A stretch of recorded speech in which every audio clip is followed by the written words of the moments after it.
मैं जानता हूँ आप में से बहुत सारे लोग इस समय जो है एक भयंकर टेंशन से गुजर रहे हैं, वो है लोन डिफॉल्ट। भाई ईएमआई जो है मिस हो गई है, लोन की किस्त आपकी मिस हो गई है, रिकवरी एजेंट्स परेशान कर रहे हैं और दिमाग में बस एक ही चीज चल रही है, काश मेरा लोन सेटलमेंट हो जाए कम से कम पैसों में। तो दोस्तों आज मैं आपको आरबीआई की गाइडलाइंस के हिसाब से एक ऐसा कंप्लीट 3 स्टेप प्रोसेस बताऊंगा जिससे आप अपने लोन को सिर्फ 10% या उससे भी कम अमाउंट में सेटल करवा सकते हैं। ये सीक्रेट सिर्फ जो जेन्युइन डिफॉल्टर है उनके लिए है, तो वीडियो को एंड तक जरूर देख लेना वरना बहुत बड़ी कानूनी जानकारी मिस हो जाएगी। पॉइंट नंबर 1, सबसे पहले ये क्लियर करो कि आप किस कैटेगरी में आते हैं, जेन्युइन डिफॉल्टर हैं या फिर जो है दूसरे टाइप के डिफॉल्टर। पहले बात करते हैं जेन्युइन डिफॉल्टर की। ये वो लोग हैं जिनकी सिचुएशन सच में खराब है, जैसे जॉब लॉस हो गया है, बिजनेस में भारी नुकसान हो गया या कोई बड़ी मेडिकल इमरजेंसी आ गई है। दोस्तों सेटलमेंट की प्रक्रिया सिर्फ आपके लिए है।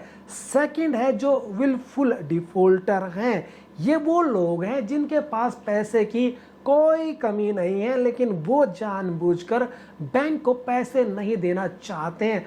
भाई अगर आप इस कैटेगरी में हो तो सेटलमेंट भूल जाओ, आप पूरे पैसे इंटरेस्ट और पेनल्टी के साथ आपको ये सब देना पड़ेगा। तो अगर आप जेन्युइन और कम से कम पैसे देकर मामला खत्म करना चाहते हो तो अब मेरे 3 स्टेप लीगल प्रोसेस को ध्यान से सुनो। ये 3 स्टेप्स आपके लिए लीगल सेफ्टी का काम करेंगे और सेटलमेंट के चांसेस को 70 से 80% तक बढ़ा देंगे। स्टेप नंबर 1, तुरंत प्रायर नोटिस भेजो। ट्रस्ट बिल्डिंग आपको करनी है, जैसे कि आपकी जो ईएमआई हो डिफॉल्ट हो, तुरंत बैंक या जो नॉन बैंकिंग फाइनेंस कंपनी है उसको एक लीगल प्रायर नोटिस भेजो। इस नोटिस में साफ साफ अपनी जो प्रॉब्लम है उसको बताओ और लिखो कि सर मैं जेन्युइन डिफॉल्टर हूँ, विलफुल नहीं हूँ।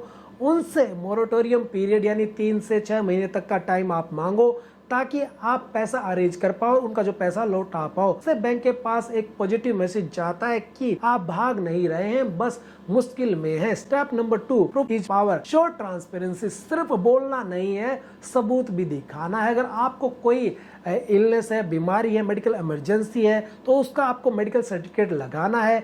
बिजनेस में लॉस हो गया है तो उसका भी डॉक्यूमेंट आपको अटैच करना है। यह सबूत आपकी ट्रांसपेरेंसी दिखाते हैं, बैंक को लगता है कि आप ईमानदार हो, सेटलमेंट के चांसेस बढ़ जाते हैं। स्टेप नंबर 3 है दोस्तों, सही समय पर सही आदमी से बात करो, यानी टाइमिंग और अथॉरिटी मायने रखती है।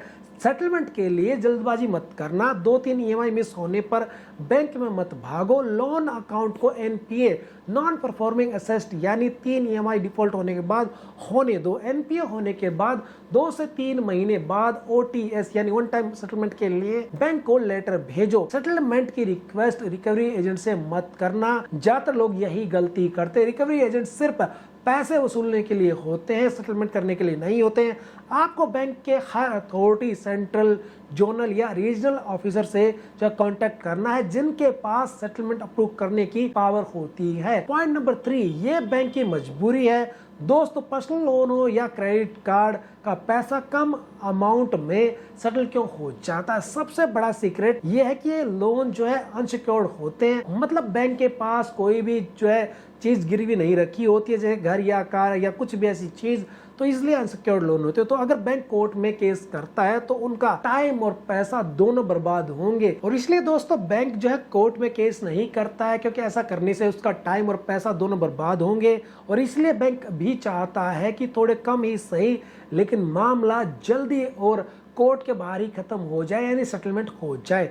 फाइनल स्टेप, जब सेटलमेंट फाइनल हो जाए तो सेटलमेंट लेटर बैंक से ऑफिशियल लेटर हेड पर जरूर लेना और कोशिश करना कि पैसा एक ही बार यानी जो ओटीएस यानी वन टाइम सेटलमेंट है उसमें दे दो, किस्तों में मत देना। तो दोस्तों अगर आप इस पूरे प्रोसेस को फॉलो करते हैं तो मेरी गारंटी है कि आप कम से कम पैसों में कानूनी तरीके से अपना लोन सेटल करवा लेंगे। डरिए मत, बस सही रास्ता अपनाइए। अगर ये जानकारी आपको जो थोड़ी सी भी हेल्पफुल लगी हो तो वीडियो को लाइक जरूर कर देना, अपने दोस्तों के साथ शेयर जरूर कर देना और ऐसे अपडेट पाने के लिए नीचे सब्सक्राइब बटन दबाकर चैनल को सब्सक्राइब जरूर कर लेना। दोस्तों मैं फिर मिलता हूं आपसे किसी नई वीडियो में, जब तक जय हिंद।